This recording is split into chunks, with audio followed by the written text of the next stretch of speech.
여러분 안녕하세요. 과메기 선생님입니다. 삐룩삐룩.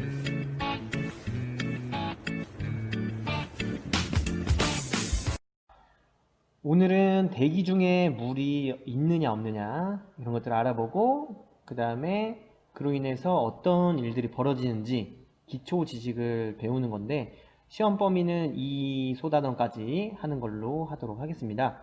학습 목표를 보면은 대기 중에 수증기가 있음을 알고 대기 중에 수증기가 있구나를 알고 그 다음에 포화 수증기량의 개념과 이슬점이라는 개념을 이제 알아내는 게 이번 시간의 목표예요. 이거 다음에 이걸 이용해서 뭔가 조금 더 할 수 있는 것들을 한번 알아보도록 합시다. 먼저 대기 중에는 수증기가 포함되어 있을까를 보면은 여기에 더운 날에 냉장고에서 음료수 캔을 꺼내면은 금세 표면에 물방울이 생긴다. 이 물방울들은 어디서 온 거야? 이 물방울. 그래.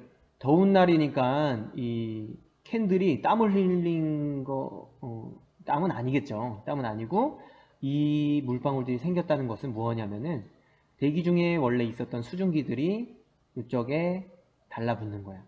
이렇게 공기 중에 있는 수증기가 액체로 변하는 현상을 뭐라고 부르냐면은 응결이라고 부릅니다. 응결. 뒤에서 나오긴 하는데 그냥 응결 먼저 했어요. 엄청 중요한 건 아니고 빨간색으로 해버려서 엄청 중요한 걸로 알 수 있지만 그거 아니야. 자, 보면은 여기서 대기 중에는 우리 눈에 보이진 않지만 수증기가 포함되어 있으며 수증기의 양은 끊임없이 변한대. 양이 계속 변한대요.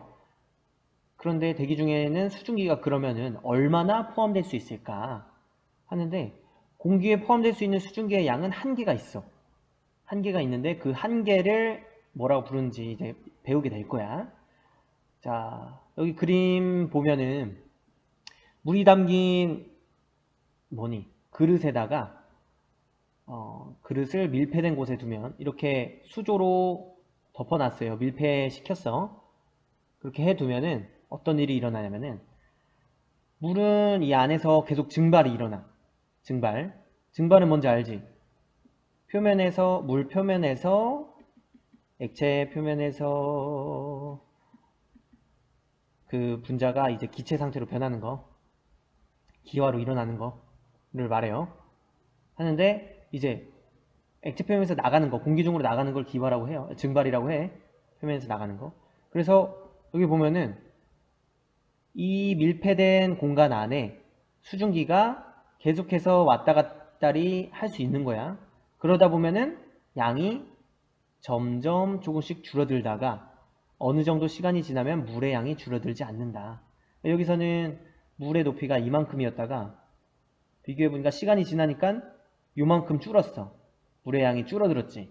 그러니까 이게 바로 뭐냐면은 증발이 많이 일어난 거야. 증발이 많이 일어나는데 이 파란 색깔 보면은 액체로 다이빙 하고 있지. 다이브를 지금 하고 있어요. 이 다이브 하고 있는 게 공기 중에 있는 수증기가 액체로 응결되는 거야. 오케이? 자, 물에서 공기 중으로 나가는 물 분자, 얘가 증발하는 녀석. 그 다음에 공기에서 물속으로 들어가는 다이브하는 물 분자를 응결하는 녀석이라고 봤을 때 여기서는 증발이 우세한 거야. 이런 상태를 불포화 상태라고 해. 오케이? 그럼 포화 상태가 뭔지부터 알아내면 좋겠지. 그게 뭐냐면은 어떤 공기가 수증기를 최대한 포함하고 있는 상태를 포화 상태라고 말해요. 포화 상태. 포화됐다. 꽉 찼다. 쉽게 말하면 꽉 찬 상태를 포화 상태라고 해요. 꽉 찼다는 거. 주머니에 그러니까 수증기가 들어갈 만큼 다 들어갔다. 이런 뜻이에요. 그런데 여기 보면은 증발하는 양이 지금 4개 있지. 4개가 있고 들어가는 건 2개가 있어. 그래서 증발이 응결하는 것보다 많으니까 얘는 공기 중에 수증기가 더 들어갈 수 있다는 거지. 증발이 많이 할 수 있다는 거지. 나갈 공간이 많다는 거야. 그렇기 때문에 얘는 포화되지 않았다. 그래서 불포화 상태라고 표현하고요. 포화 상태에서는 어떻게 되냐면은 응결되는 거 3개, 증발되는 거 3개 하니까 어때? 증발되는 양이랑 응결되는 양이 똑같아. 평형을 이루고 있는 거지. 저번 시간에 복사평형 하듯이 증발량과 응결량이 똑같아서 평형을 이루고 있어. 그런 거를 포화 상태라고 해요. 공기 중에 이제 더 이상 수증기를 지금 여기 있는 개수만큼 개수 이상으로 가질 수가 없는 상태가 포화 상태라는 거지. 이해되니? 자, 그러면 분자 모형으로 한번 얘네가 어떻게 일어나는지를 한번 봐보면은, 자, 왔다리 갔다리 하면서 증발이 일어나는 거야. 그 증발이 많이 일어나다 보면은 여기 안에, 여기에 수증기가 갈 수 있는 공간이 더 있으니까 나가겠지. 나가다 보면은 나가고 하다 보면은 여기 꽉 차. 이 주변에 밀폐된 공간이라서 수증기가 꽉 차면은 더 이상 증발을 더 할 수가 없는 거지. 그러다 보면 평형이 일어나고 그때를 포화 상태라고 얘기를 한다. 오케이? 수증기가 더 이상 나갈 수 없어서 그런 거. 여기서 중요한 거는 밀폐되어 있다는 걸 알아주세요. 다음 쪽으로 넘어오면, 이때 포화 상태라는 거는 꽉 찬 상태라고 했지. 자, 꽉 찬 상태를 기준으로 잡았어. 이 포가 주머니 포자일 거야 아마. 근데 공기 1kg에 들어있는 수증기의 양을 g으로 표현한 것을 포화 수증기량이라고 불렀어요. 수증기의 양을 수증기량이라고 하는데, 그 수증기의 양 중에서도 포화 상태의 수증기량을 이제 포화 수증기량이라고 부르는 거야. 뭐냐면은 이런 자루가 있어. 근데 이 자루는 1kg짜리 자루야. 이 자루에 여러 공기가 있어. 뭐 예를 들면은 수소도 있을 거고, 수소보다는 공기 중에 제일 많은 거 질소, 그 다음에 산소, 뭐 이산화탄소도 있을 거고, 그 중에 이제 수증기, 물이 있어요. 수증기가 있는데, 이 수증기가 차지할 수 있는 공간이 이제 정해져 있다는 거야. 얘가 차지할 수 있는 공간이 그 1kg 중에 이제 몇 그램 수로 표현한 거지. 그런 거를 수증기량이라고 하는데, 만약에 얘가 포화돼 있다 하면은 포화 상태의 수증기량 해가지고 포화 수증기량이라고 불러요. 근데 포화 수증기량은 온도에 따라서 달라진대. 온도에 따라서. 자, 그게 어떻게 일어나는지 한번, 어떻게 되는 건지 한번 봅시다. 10도씨의 포화 상태에서는 이제 한 개만 수증기가 여기 있을 수가 있어. 그래서 얘는 더 이상 올라가지 못하지. 근데 20도씨가 되면은 불포화 상태가 돼가지고 더 많이 여기가 수증기가 들어갈 수가 있는 거야. 오케이? 자, 보면은 이해를 돕기 위해서 다른 거를 가져와 볼게요, 선생님이. 자, 여기 보면, 여기 보자. 이게 자릿수야, 자릿수. 자, 근데 이 자릿수가 사람이 들어가는 거를, 사람이 수증기라고 했을 때, 자, 사람이 수증기라고 했을 때 꽉 차면 어때? 자, 이 정도의 수증기량이 있다고 쳤을 때 사람들이 자릿수만큼 앉을 수 있고, 자리가 없는 애들은 여기 따로 있겠지. 바닥에 있겠죠, 지금.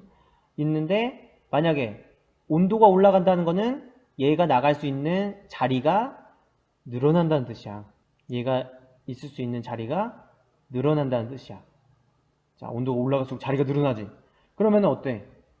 수증기가, 사람이 앉아있지 않은 자리들이 온도가 올라가면 많아지는 거죠.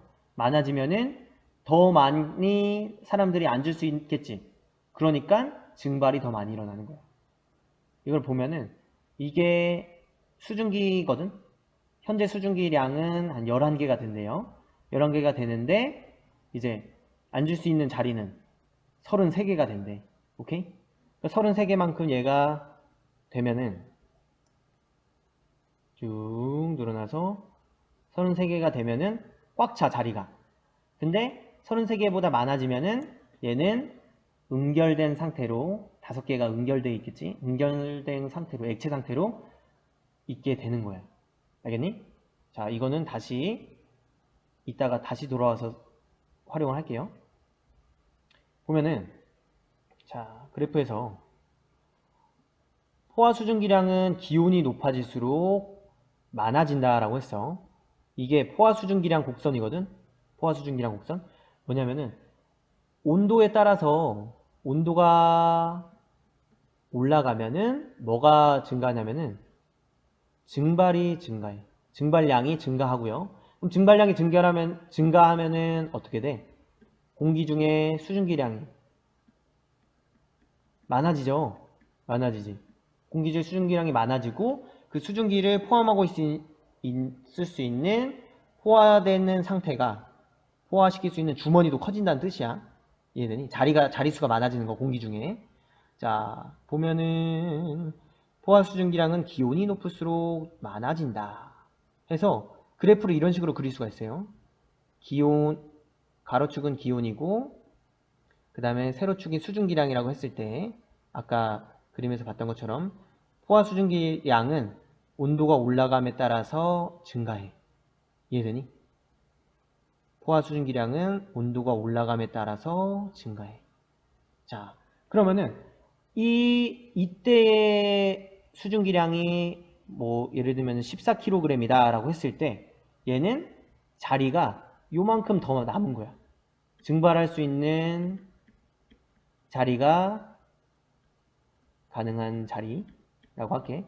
자리가 수증기량이 이만큼 남은 거지. 그러니까 얘는 어떤 상태? 포화된 거야? 불포화된 거야? 오, 그렇지. 불포화 상태라고 해요. 이 그래프 밑에 면적들은 다 어떤 상태냐면은 불포화 상태를 말해요. 불포화된 상태. 오케이? 그리고 이 점 있지, 점들. 이 점들을 모아놓은 이 곡선 자체에만 얘만 포화 상태인 거지. 이해되니? 여기 포화 상태, 포화 상태, 포화 상태. 여긴 불포화, 여긴 포화. 이해되니? 근데 여기는 포화 상태보다 더 수증기량이 많아.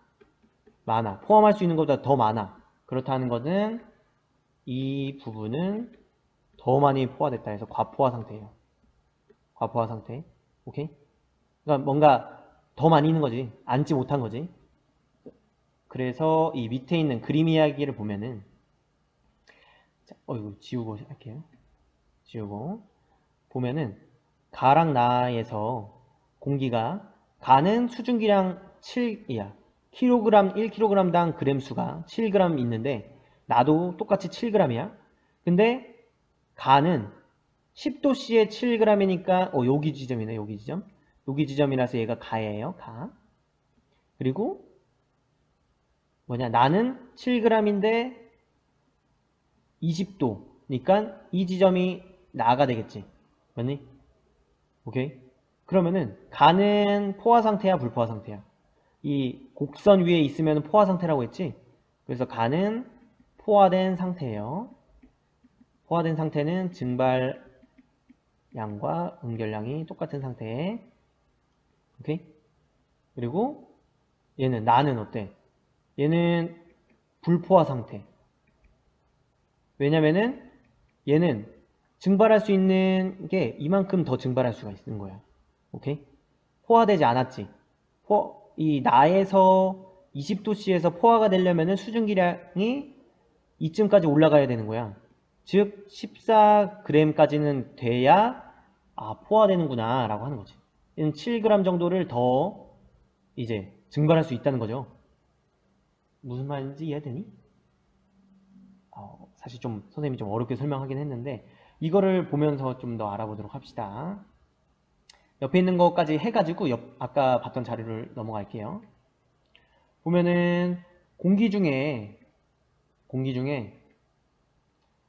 액체 상태의 물이 되는 현상, 공기 중에 수증기가 액체 상태의 물이 되는 현상 응결이라고 한다. 아까 표현했죠. 그런데 불포화 상태인 공기가 냉각되어 기온이 계속 낮아지면 어느 온도에 이르러 공기가 포화 상태가 되고 응결이 일어나기 시작한다. 이때 온도를 이슬점이라고 한다 했는데 자 일단은 불포화 상태인 공기가 냉각되어 기온이 낮아지는 것 이게 뭐냐면은 여기 나가 불포화 상태였지 얘가 온도가 낮아져서 온도를 낮추면 이렇게 이동하겠죠. 20도에서 15도 될 때가 10도 되는 식으로 온도가 낮아지면은 이 곡선에서 포화 수증기량 곡선 이 빨간 점이랑 만나겠지. 온도가 내려가면은 여기서 만나겠지. 오케이? 그럼 그때는 여기는 불포화였다가 온도가 내려가면 어떻게 돼? 포화 상태가 된다는 거지? 이해되니? 기온이 계속 낮아지면, 온도가 낮아지면, 왼쪽으로 이동하면, 이런 같은 뜻이야. 온도에 이르러 공기가 포화 상태가 되고, 어느 온도에 이르러 공기가 포화 상태가 되고, 포화 상태가 되고, 그때에 응결이 일어나기 시작하는 온도, 여기 이상으로 가면은 응결이 일어나는 거야. 응결. 여기서부터는 증발하는 것보다 응결량이 많은 거지. 오케이? 이해되니? 여기는 증발하는 양이 응결하는 양보다 많을 거고요. 이 상태에서는. 이 상태는 증발하는 양이 응결하는 양이랑 같을 거고요. 이거는 포화. 얘는 불포화. 얘는 과포화. 과포화는 몰라도 돼요. 사실 과포화되는 상태라고 표현을 안 해요. 이때는 바로 응결이 일어나면서 변화가 일어나기 때문에, 바로 일어나기 때문에. 자, 이때부터 응결이 일어나. 이때의 온도를, 포화된 상태 때부터 응결이 일어나는 상태의 온도를 이슬점이라 부른대. 이슬점. 자, 왜 이슬점이냐? 이때부터 이슬이 맺히는 온도인 거지. 이슬점. 이슬 되게 친근하다, 그지? 우리 반에 있는데, 이슬. 자, 미안해요. 이슬점 있는데, 이거를 한번 그래프에서 봐보도록 하겠습니다. 자, 어떤 변화냐면은, 기온이 30도씨인 공기가 1kg에 14g을 포함할 수 있대. 근데 여기 꽉 차지 않았지. 이만큼 꽉 차지 않았는데 얘가 냉각되면은 온도가 낮아져서 포화 상태가 돼. 근데 이때부터 더 냉각될 때마다 이만큼의 응결이 일어나는 거야. 더 여기서 냉각되고 이때부터 응결이 시작돼. 이때의 온도를 이슬점이라고 부르는 거야. 이슬점. 냉각이 시작되는 점. 근데 더 냉각이 되면은 이 차이만큼 응결이 일어나는 거지. 즉 30도씨에서 14g 있다가 10도가 되면은 얘가 포함하고 수 있는 게 7g만 포함할 수 있단 말이야. 포화 수증기량이 7g이야 지금. 그렇기 때문에 14에서 7만큼은 얘가 응결되는 양이 되는 거지. 오케이? 총 그러면은 빼면은 7g, 이 14에서 7 빼면 얼마니? 7g이 응결이 되겠지. 이해되나요? 좀 어려워. 사실 어려운 내용이에요. 자, 그러면은 이 이슬점이 됐을 때 일어나는 현상을 보면은 풀잎에 맺힌 이슬 계속 이슬 생각나. 자, 풀잎에 맺힌 이슬. 새벽에 기온이 이슬점보다 낮아지면은 이 풀잎이 되게 낮아지는 거야. 그럼 수증기가 주변에 있다가 여기로 응결이 일어나겠죠. 그리고 이거 되게 많이 일어나지. 안경알이 차가운데 바깥에 있으면은 안경알이 차갑지. 그런데 이제 실내로 들어오면은 따뜻한 수증기들이 이 안경알에 부딪혀가지고 이 이슬점보다 온도가 낮아지는 거야. 이 냉각돼 버리는 거지. 그러다 보니까 응결이 일어나는 거고요. 아까 땀 흘리는 거 아니고 찬 음료에서도 마찬가지. 얘가 차가우니까 여기 있는 수증기들이, 바깥에 있는 수증기들이 얘랑 부딪히면서 냉각돼 버려. 주위에 있는 공기가 냉각되면서 이슬점보다 온도가 내려가니까 응결이 일어나는 거지. 물방울이 생기는 거야. 안개도 마찬가지. 맑은 날 새벽에 지표면이 차가우니까 여기 주변에 있는 공기가 냉각되면서 이슬점보다 낮은 온도가 되면서 응결이 일어나는 겁니다. 오케이? 자, 교과서로는 이렇게 설명을 했고요.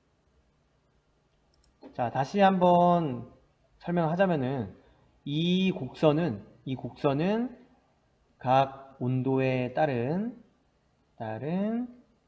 포화 수증기량을 말해요. 포화된 수증기량을 말하고요. 그리고 이 가로축은 공기 중에 수증기가 얼마나 있느냐, 단위는 그램 퍼 킬로그램이고요. 1kg당 얼마나 있는지, 포함될 수 있는지 보는 거야. 이 상태를 한번 봅시다. 자, 현재 수증기량은 10g, 1kg당 10g이 들어있어요. 10개가 있는 거지. 그런데 얘는 포화될 수 있을 만큼 공간이 이만큼이나 말이 꼬이네. 포화되려면은 요만큼 더 증발할 수 있다는 거야. 이해되니? 포화 수증기량은 27개인데 10개밖에 안 찬 거지. 17개는 비어있는 칸이 되는 거야. 비어있기 때문에 여기서는 뭐가 더 많이 일어날 수 있다? 얘는 증발이, 잠깐만요. 색깔을 달리 할게요. 여기서는 증발이 뭐보다 많다? 응결하는 양보다 많아. 그래서 이런 상태를 불포화 상태라고 불러요. 불포화 상태. 이 그래프 밑에를 불포화 상태라고 표현하고요. 그 다음에 이때 만약에 얘가 수증기량이 증가를 하거나 얘가 수증기량이 증가를 하거나 아니면 온도가 낮아지면은 얘가 꽉 차질 거야. 수증기량이 만약에 증가했다고 치자. 만약에 증가했다면 자, 여기서는 어떻게 돼? 어때? 현재 수증기량이 27이고 포화될 수 있는 수증기량, 앉을 수 있는 자리도 27개였어. 그럼 꽉 찼지? 꽉 찼으니까 포화됐다고 해요. 포화됐다고 하는데 포화 상태인데 이때도 증발이 일어납니다. 증발도 일어나는데 응결도 동시에 일어나는 거야. 근데 그 양이 같은 상태가 되는 거지. 이해되니? 그래서 여기서는 뭔가 물이나 이런 게 움직이지 않는 것처럼 보여요. 포화 상태는. 자, 수증기량이 증가하니까 같은 온도에서 수증기량이 증가하면 포화가 되지. 오케이? 만약에 얘를 이제 낮추면은 냉각시키면 어떻게 되는지 한번 보자. 오케이? 근데 이 상태에서 포화 상태가 되면은 이것보다 온도가 낮아버리면 어떻게 될까? 오, 그렇지. 냉각이 되는 거야. 냉각이 돼서 응결이 일어나는 거지. 수증기량이 공기 중에서 액체 상태로 옮겨가는 거예요. 그러니까 공기 수증기량은 줄어들겠지. 한번 보자. 어떻게 되는지. 자, 현재 온도는 29도인데 그때의 포화 상태의 온도가 곧 이슬점이 되는 거야. 이슬점은 포화 상태의 온도. 그게 이슬점이 됩니다. 오케이. 자, 그러면은 얘를 수증기량을 다시 낮춰서 한번 볼게요. 수증기량을 다시 낮춰서 아까 10개인 상태에서 봤을 때 얘가 만약에 냉각이 된다면은 왼쪽으로 이동한다면 어떻게 되는지 보자. 점점 이 자릿수가 어떻게 되는지 잘 보세요. 포화될 수 있는 자릿수가 냉각이 될수록 점점 포화될 수 있는 수증기량이 줄어들지. 포화 수증기량이 줄어들지. 얘가 나갈 수 있는 자리가 점점 줄어들다가 어떤 온도에 되면 자리가 다 없어져. 10개가 앉아있는 상태로 그대로 똑같이 돼버려. 이 상태는 무슨 상태? 그렇지. 포화 상태죠. 지금 이 상태 포화 상태야. 오케이? 이렇게 점에 딱 꽉 찼을 때 했을 때 그때의 온도 현재 온도 12도지. 이때 이슬점이 12가 되는 거야. 그러니까 지금 만약에 어떤 상태가 이 상태에 있더라도 얘는 이슬점의 온도가 30도씨가 아니라 현재 온도가 30도인데 얘가 이슬점의 온도는 30도가 아니라 이때가 되는 거지. 한 12도 정도가 돼버리는 거야. 이 녀석의 이슬점은 왼쪽에 포화 상태에 맞았을 때 냉각시켜서 포화 상태의 포화 수증기량 곡선, 이 곡선을 포화 수증기량 곡선이라고 하는데 얘랑 맞닿았을 때 그때의 온도랑 같아진다는 거야. 이때의 온도가 얘가 이슬점이 되는 거예요. 근데 이거보다 낮아지면 어떻게 되는지 보자. 만약 이거보다 온도가 낮아지면 어떻게 돼? 자,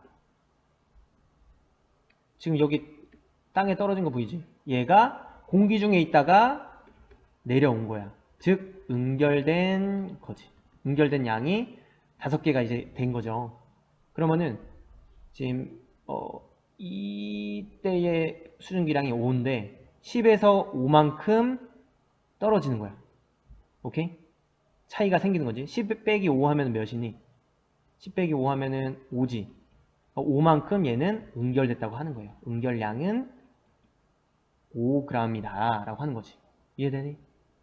수증기량 보고. 그러니까 수증기량이 현재 10이었다. 근데 얘는 30도에서는 불포화 상태였고 12도가 되면은 이슬점에 도달하면서 포화 상태가 되고 5도가 되면은 얘는 과포화 상태라서 이 차이만큼, 이때의 포화수증기량, 이 온도의 포화수증기량만큼 응결이 일어나는 거죠. 이해되니?